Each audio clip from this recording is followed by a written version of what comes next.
que nós vamos enviar no fim do mês de agosto, a equipe econômica do governo Lula. Um orçamento muito melhor, estruturalmente melhor, sem deixar de prever os gastos sociais, como foi feito em 22, sem calote em governador, sem calote em precatório.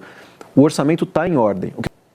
Ministro, de fato, a equipe do senhor tem conseguido entregar a meta, mas o fato é que os vários indicadores, a trajetória da dívida é um deles, ou o juro hoje cobrado nas NTNBs, perto de 8% ao ano, indicam que esse esforço não tem sido suficiente. Parece aquele jogador de futebol que joga com o regulamento debaixo do braço, estou seguindo todas as regras, mas meu time está perdendo. Como virar esse jogo, ministro? Eu não concordo com isso, Naka, de que o time está perdendo. Veja que a gente viveu lá em 2022 uma afirmação por parte de muitas autoridades na época que o Brasil ia estar com um câmbio estourado, o Brasil ia virar uma Venezuela em 6 meses. Olha o que a gente tem hoje em termos de projeto de nação. Nós temos um câmbio, quando o presidente Lula assumiu em 2023, o câmbio estava próximo de 5,30. Hoje o câmbio está próximo de 5,10.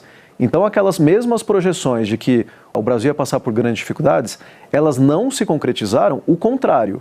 Então hoje nós temos inflação sob controle, inclusive menor do que o governo anterior entregou. Nós temos crescimento do país acima da média do que se esperava, um crescimento próximo de 3%, o que não se via há muito tempo. Nós estamos vendo contas públicas em ordem, sem violação institucional, sem prever gastos, sem fonte de receita, inclusive num esforço com o Congresso Nacional e com o Supremo de não criar esse tipo de rombo para o futuro, que foi resultado desse governo. Várias ações de boas práticas, estabelecendo na legislação limites de gasto, de gasto tributário. Nós já concluímos e fechamos vários benefícios ineficientes, como a desoneração da folha, como o PERSE, que já não fazia sentido em um determinado momento. Esse trabalho que foi feito até agora mostra que a situação da economia hoje é boa, não desprezando os desafios que nós temos. E o desafio dos juros e do endividamento público, que é um pedaço da avaliação. Veja que os juros, o custo do dinheiro alto no país, para as pessoas nos entenderem, é um problema para todo mundo. Tanto que a gente fez renegociação com o agronegócio, agora há pouco tempo, as famílias estão endividadas no cartão de crédito, no cheque especial, e, portanto, a gente fez o desenrola. Grandes empresas estão fazendo transações tributárias para recuperar a sua capacidade de girar o capital e tomar novos empréstimos, e o próprio Tesouro Nacional paga juros altos para rolar a sua dívida. Nós estamos com um problema na economia brasileira, que é a taxa de juros e quanto isso afeta o endividamento, seja público, seja privado. E o compromisso do governo é fazer todo o possível dentro do ponto de vista fiscal, que está mais próximo, para endereçar essa questão dos juros no próximo mandato.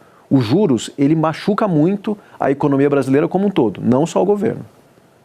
Ministro, tem uma má vontade do mercado financeiro, já que é o próprio mercado financeiro que estabelece essa taxa de juro futuro? Veja, eu não reputo aqui a má vontade. O que eu acho é que dentro de alguns momentos em que você tem muita instabilidade, e veja, o que eu tenho dito, inclusive para o mercado, é o seguinte: se tem uma coisa que a gente tem certeza hoje, Naka, é que nós vamos passar por um mundo de muita incerteza. A política monetária, as taxas de juros do mundo, veja, o Japão, que é um exemplo clássico, sempre teve taxa de juros zero.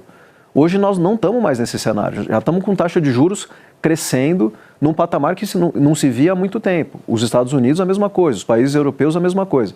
Então há sim um desafio de entender para onde o mundo vai. Nós vamos continuar tendo guerra, nós vamos continuar tendo choque do petróleo, que agora esse ano foi o que impactou em grande medida as expectativas de inflação no Brasil. O que eu tenho dito é, o mercado naturalmente reage a essa incerteza e olha para o Brasil e diz, olha, eu ainda vejo incerteza na trajetória de futuro. O mercado reconhece que o governo zerou o déficit, apesar de críticas em relação a exceções ao arcabouço, as quais eu também tenho feito. O arcabouço fiscal veio para ficar, e o que nós precisamos fazer é reforçar a nossa política fiscal para que no próximo mandato a gente tenha aqui um esforço de país para reduzir a taxa de juros.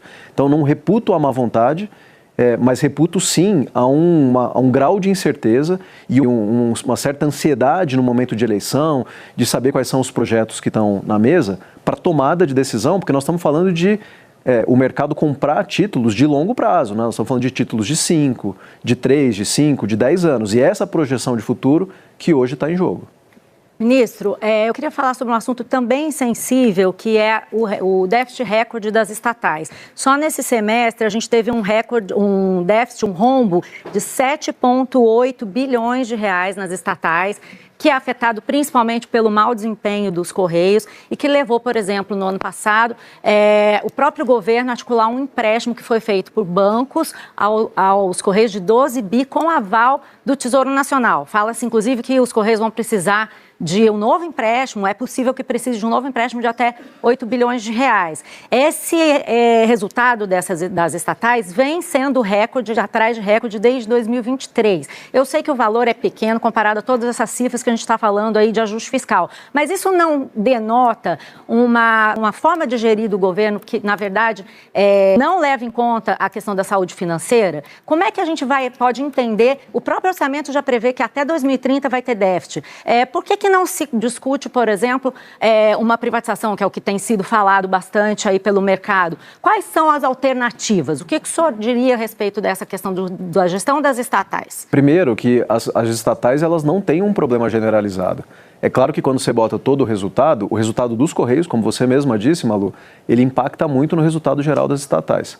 Os Correios, eles têm um dilema, que é um dilema grande para o mundo de hoje, em que não se tem mais o volume de carta, o volume de correspondência que a gente tinha no passado. Ele passa por um processo, sim, de modernização. Teve algumas questões pontuais em relação a remessas internacionais, que podem ter afetado a situação dos Correios, mas o dilema aqui é dos Correios. É uma estatal, as outras estatais não têm o resultado ruim, como muitas vezes se quer fazer valer. E o tema dos Correios está sendo endereçado agora também pela equipe econômica, principalmente a partir do ano passado. O Correios apresentou um plano de retomada, de melhoria das suas condições. Sim, nós articulamos um empréstimo dos bancos privados que os Correios vão pagar no tempo, tem um período de carência, o Correios vai se estruturar. Eu não tenho dilema com discutir você segmentar atividades dos Correios, fazer com que você tenha mais joint ventures, ou seja, parcerias com a iniciativa privada, o que o atual presidente dos Correios tem buscado. Então, veja, a minha diretriz é muito clara. O tema dos Correios precisa ser melhor endereçado para que a gente tenha uma saúde fiscal. Veja, o que eu estou dizendo é justamente te respondendo que me incomoda você ter uma empresa pública que não esteja entregando bons resultados fiscais. Então, nós, aqui em especial, falo pelo Ministério da Fazenda, temos um compromisso grande com todas as estatais performando bem. E os Correios, a minha diretriz para eles é que eles precisam melhorar a sua situação. Se precisa de empréstimo para que eles tenham tempo para fazer investimentos, fazer alienação de ativo, fazer parcerias com a iniciativa privada, que se faça isso, para que a gente volte a ter uma empresa de qualquer tamanho que seja, com quaisquer atividades que ela prometa entregar, rígida do ponto de vista financeiro. Esse é um compromisso que eu tenho com vocês também. Nisso, o senhor falou, inclusive, respondendo a tudo que a gente está conversando aqui sobre salário mínimo, mas eu também queria falar com o senhor sobre a indexação de benefícios previdenciários. A minha pergunta é a seguinte: existe alguma possibilidade de o governo seguir dando aumento real ao salário mínimo, mas desvincular os benefícios previdenciários desse aumento real? Nós não estamos discutindo esse tema agora em termos de instrumento. Há uma série de cenários que devem ser discutidos com o presidente assim que a gente passar o período eleitoral, porque os desafios seguem existindo mesmo agora, seja na relação internacional, seja nas medidas concretas que têm que ser endereçadas para frente. Então não é um debate que tem sido feito. Mas eu vou relembrar a vocês coisas que a gente já fez, inclusive do lado da despesa. Em 2024, nós apresentamos para o Congresso uma PEC, uma lei complementar e uma lei ordinária, revendo uma série de gastos que nos permitiram, durante o ano de 2025 e 2026, fechar melhor as contas públicas. Uma delas foi a questão da política do salário mínimo, que nós seguimos garantindo um rendimento real, tanto que a população hoje percebe o maior rendimento real dos últimos anos, em termos de renda das famílias, e a gente fez uma acomodação projetando um crescimento mais compatível com as regras fiscais do país. O gasto com o pessoal é a mesma coisa. Nós previmos que enquanto tiver qualquer nível de déficit primário no país, o reajuste de pessoal ele fica limitado ao piso inferior do arcabouço. Então as medidas estão sendo tomadas. E o compromisso com o futuro é esse. Nós vamos seguir controlando o gasto obrigatório, de modo que a gente contribua para a redução de juros no país. O que tiver ao nosso alcance, nós vamos fazer para que os juros diminua.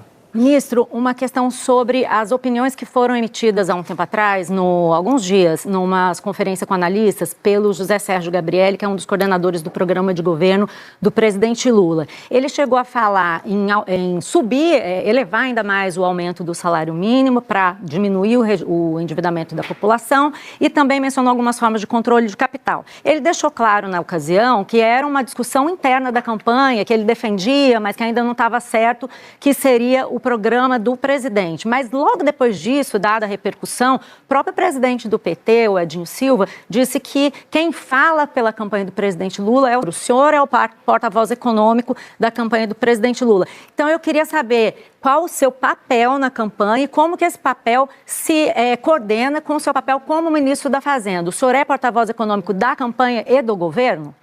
Veja, Malu, o presidente Lula tem uma série de interlocutores econômicos. Eu, como ministro da Fazenda, tenho sido um dos principais já nos últimos anos, inclusive como secretário executivo do Ministério. E eu tenho contribuído com os debates todos, seja do âmbito do governo, seja com amigos, com lideranças no campo progressista. Isso para além, inclusive, do Partido dos Trabalhadores.